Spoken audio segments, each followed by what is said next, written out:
to share something that I think might be just one of the most important things for keeping your sanity during this lockdown period in terms of working, you might want to say managing with your children.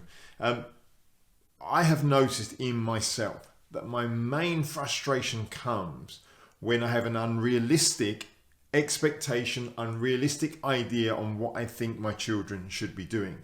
And generally it's when we haven't agreed something. So I might be busy trying to get different things done, do certain bits of work, and I'll go into another room in the house and I'll see them doing something which I think is wrong in that moment. I haven't said to them previously they shouldn't be doing that, but I have an expectation in my mind they should be doing something more productive. Now remember, that means I'm now thinking in my world and communicating to them from my world rather than respecting and thinking about theirs. But here's the most important part of this. The frustration comes because I catch them doing something that I think is wrong. They don't necessarily think it's wrong. They're not trying to be naughty. They're not trying to do anything wrong. But actually it's my unrealistic expectation that's come from probably I'm busy doing something. I come out here and I think they should be busy doing something productive because I think I've been doing something productive. Well, that doesn't really work. And so we need to get realistic expectations. And here's the next part of it that really, really doesn't work is in the middle of them doing what you don't want them to do is trying to get them to change it there and then when it hasn't been agreed. Different if it's been agreed, but if it hasn't been agreed, you've just bolstered in there like I do sometimes and say, well, you shouldn't be doing that. You shouldn't be on your phone, shouldn't be on your iPad. You should be doing something productive. There must be some homework to do. Must be some reading to get done. There must be something interesting you can watch that should be beneficial and help you learn. And actually trying to get them to change in that moment really doesn't work and creates upset, frustration for all parties. So here's what I do. And when I do it, it works really well. So I want to share that with you. And it's really about focusing on getting one new habit, one small change a day. And that leads to some magic, I can assure you. But that last point I mentioned there is don't try and get the change. Don't try and get the new habit while an old habit is going on that you don't like. That doesn't work. You've got to plan ahead. You've got to think ahead. So very simply, so this is really all about getting one new habit, let's say a day, okay? One new habit a day. Now, let's say we take, for example, let's say we've got our days of a week, okay? Monday, Tuesday, Wednesday, Thursday, Friday, and let's just call it the weekend for a minute because I've run out of room anyway. And we might say, okay, let's say, for example, it is the weekend and we're chatting to our children and say, actually, I think one of the things that would be really good for you to do would be to have a period of time without your electronics, just to have some break from that. Now, if you said to them again in the moment, I want you to do it now, stop using the electronics, don't use them, you can't go on them for the rest of the day, that's going to create upset. But if at the weekend you're saying to them, on Wednesday next week, wouldn't it be good if we had a period of time where everybody left their phones alone for the whole morning or for the whole afternoon or possibly the whole day? You know your own family, what's going to work best. So you might say here on that Wednesday, you're planning for no, I'm just going to put no electronics there, okay? No electronics there. Now, here's why it works, because when you're speaking about the weekend, on the weekend about something 3 days away, it doesn't feel so threatening.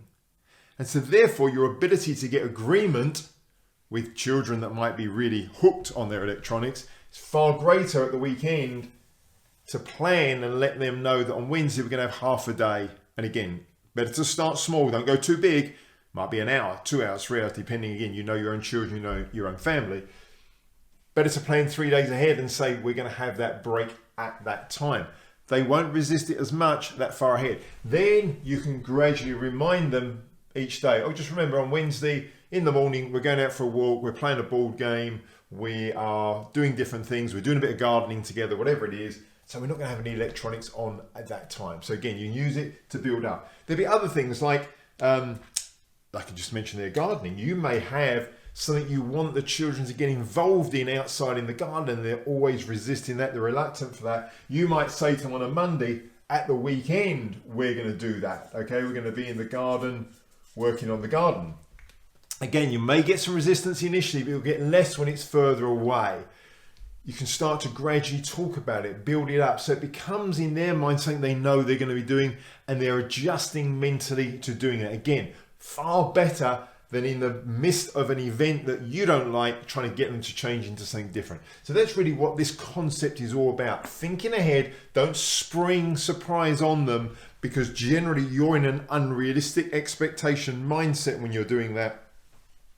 Be realistic, plan ahead, build them up to that change gradually, and you'll find that's going to work. Same with homework. Again, even if you find that the day's disappearing and they should have done homework, they haven't done it, if you haven't agreed it, you might want to question whether it's worth bringing it up at that point, because generally for most kids and parents it doesn't go well, ends up in argument. Might be better off just letting go, let it pass for that day, and say to them that day, oh, notice we didn't get our homework done today. Tell you what, don't worry about it today. But actually, what's the best time to get that done tomorrow or the next day? Probably tomorrow. And you might, so on the Monday, you might be saying to them, we can get that done on the Tuesday. What's the best time to get that done? It may be in the morning, afternoon, whatever. But get it agreed and then get it written down that that's what you're going to do. Get the homework done on that day. So again, really what this tip is all about from my experience is that when you see your children doing something you haven't really discussed, you haven't planned it, they're doing something that doesn't meet your expectation of what you think they should be doing at that time, what's effective, productive, whatever, probably because you're trying to be productive, probably because you're doing something you think is meaningful and you see them doing something you think isn't, you pounce on them, get them to want to change in that moment. That's what doesn't work generally. That creates arguments and frustration.